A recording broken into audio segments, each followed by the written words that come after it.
If you're thinking about moving or investing here at Richmond City Centre or Lansdowne, you need to pause and watch this first. On the surface, Richmond Centre looks like a dream. Brand new towers, SkyTrain at your doorstep, retail, restaurants, lifestyle. One of the most central locations in Richmond. To most buyers, this feels like a safe, obvious decision. But here's the real problem. Most people are buying this project without understanding what it actually is. Today, I'm breaking it down. The opportunity, the pressure points, and the one thing you must understand if you're considering investing here. Let's get into it. Before we talk about units, you need to understand the scale of what's happening. Richmond Centre is not a mall with a few towers added on. This is a full city transformation, 27 acres, multiple phases, thousands of homes, plazas, walkways, bike paths. Phase 1 is over 1,100 units. Phase 2 is already coming, and it's pushing that number way higher. This isn't a project, it's a whole new city for Richmond.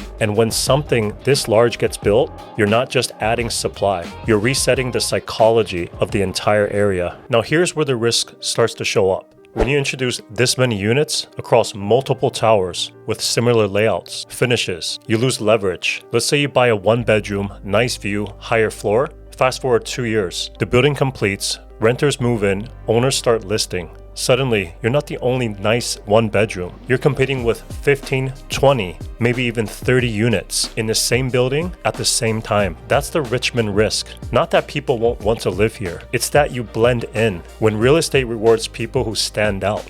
And in a soft market like this, blending in is brutal. Let's talk pricing. Right now, we're seeing 1-bedrooms in the high 600s, 2-bedrooms around 900, and 3 beds pushing 1.4 million and up. Here's the part most buyers don't want to hear. At those prices, you're not just buying a home, you're an investor, whether you admit it or not. And investors need to think differently. Resale, rentability, exposure. Because if you buy the wrong layout on the wrong floor with the wrong exposure, even in a great location, that unit will underperform every single time. Now, to be fair, let's talk about what Richmond Centre gets right. This is a strong location, Canada Line at your doorsteps, walkable to Mineral Park, schools, library. That's long-term appeal. But here's where most people get this wrong.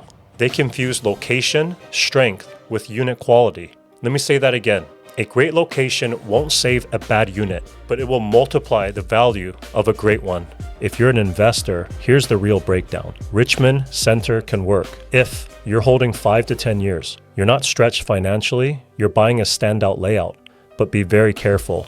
If you're maxing out your qualification, you're buying because the renderings look fancy, you're counting on a quick flip. Projects like this reward precision, not hype. Let's talk about who's actually living here long term. You're going to see transit-first professionals, tech and remote workers, international families, downsizers leaving detached homes, long-term rental investors, but you'll also see pressure increase on parking, traffic, and schools. This is urban living. If you're expecting a quiet lifestyle in the heart of city center, you're setting yourself up for a disappointment. Here's the part almost nobody talks about. Your exit strategy. Everyone focuses on getting in. Very few think about getting out. So ask yourself this, will your unit still be desirable when newer towers surround it? Is your layout timeless or just trendy? That's investor thinking. That's how you minimize your risk. Let me be clear, I'm not against Richmond Centre. I actually think it's one of the most important developments in the region. What I am against is people buying blind. This is a massive multi-phase transformation.